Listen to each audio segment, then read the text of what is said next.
पीढ़ी है और जो आने वाली पीढ़ियां हैं, हमने श्री राम की और सनातन धर्म की एक अलग ही परिभाषा बनाई हुई है।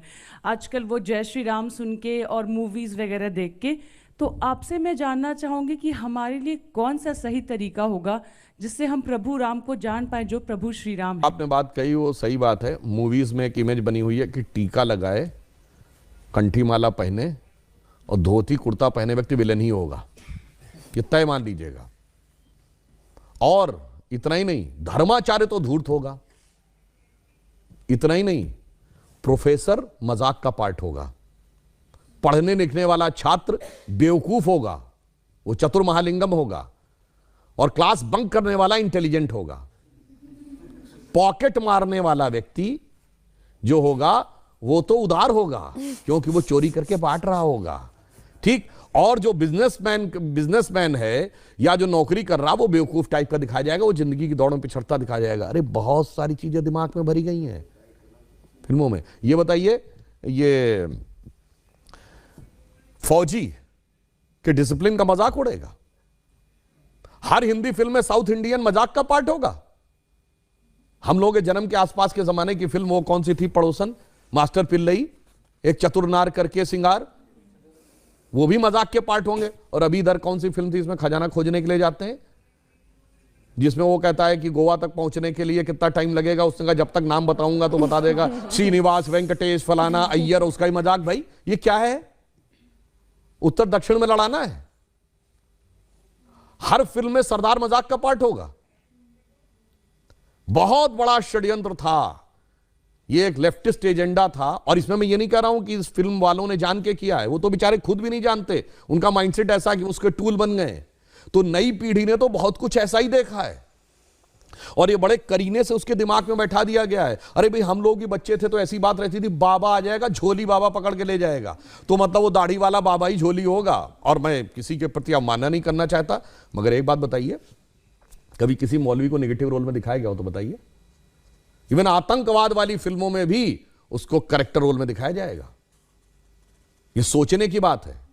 एक ही फिल्म में, अमिताभ बच्चन जी की फिल्म है 1970 के दशक की, जिसमें जब उनकी भाभी आती हैं और या मां अगर उनको प्रसाद देगी, मैं नहीं लेता ऐसा प्रसाद, मैं नहीं मानता ऐसे भगवान को जो गरीब का पेट नहीं भर सकता, उसी फिल्म में 786 का बिल्ला उनकी जान बचाता है और उसको यूं हाथ से लगा रखते। सोचिए कैसे दिमागों में चीजें भरी गई हैं। इसलिए मैं युवा पीढ़ी से कहूंगा, इस जगत प्रपंच से बाहर निकलिए और ओरिजिनल अपने टेक्स्ट पढ़िए। विवेकानंद का साहित्य पढ़िए, स्वामी राम तीर्थ का साहित्य पढ़िए, श्री अरविंदो का साहित्य पढ़िए, गांधी जी ने जो लिखा है उसको पढ़िए। कार्यक्रम के शुरू होने से पहले कुछ आप विवरण दे रहे थे, मैं चाहती हूँ वो दर्शकों तक भी पहुंचे। कैसे समय की चाल बदली। देखिए हम आपको एक बात ये बताएं, आप सब ने शनि की 7.5 वर्ड सुना होगा।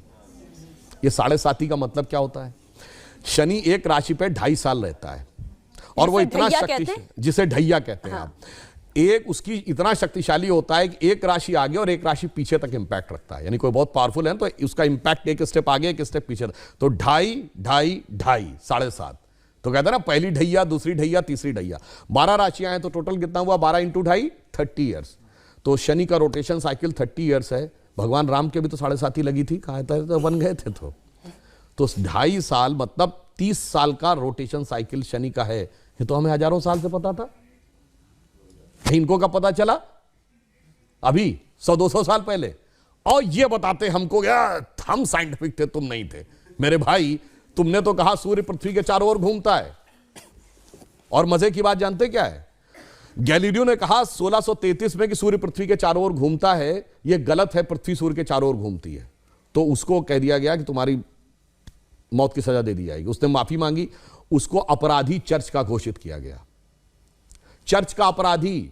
और वो चर्च के अपराधी की श्रेणी में जानते कब तक रहा है? 1992 तक। पोप जॉन पॉल II ने उसका नाम हटवाया।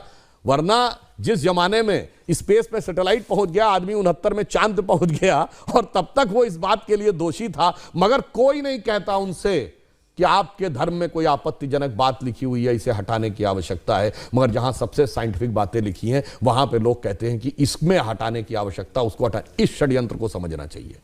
इस षड्यंत्र को आप भली भांति समझें तो आपको समझ में आएगा कि जो सभ्यता सर्वाधिक उदार है, उसी सभ्यता के साथ सबसे अधिक छल किया जाता है, जिसे हम कहना चाहेंगे आजादी का अमृतकाल है। तो हम कहते थे ना, हो गए हैं स्वप्न सब साकार कैसे मान ले हम, टल गया सर से व्यथा का भार कैसे मान ले हम, राष्ट्र को है लोग भूले, स्वार्थ है युग मंत्र सारा, वर्ग जाति विभेद की अब बह रही है कलुष धारा, इस अमा के तिमिर को, यानी अमा अंधकार, तिमिर मतलब अंधकार, रात्रि के अंधकार को अब अरुणिमा क्या मान ले हम, टल गया सर से व्यथा का भार कैसे मान ले हम। और आगे की लाइन सुनिए, वो महत्वपूर्ण है, वेशवाणी तत्व दर्शन दूसरों से यह सभी ले, विकृति को हम ग्रहण करते निज प्रकृति को आज भूले, इस विदेशी नकल को अब अस्मिता क्या मान ले हम, हो गए हैं स्वप्न सब साकार कैसे मान ले हम। इसीलिए मोदी जी ने क्या कहा है, अमृत काल के जो 5 प्रण हैं उनमें पहला है भारत को विकसित राष्ट्र बनाना है, दूसरा है गुलामी की मानसिकता के खत्म,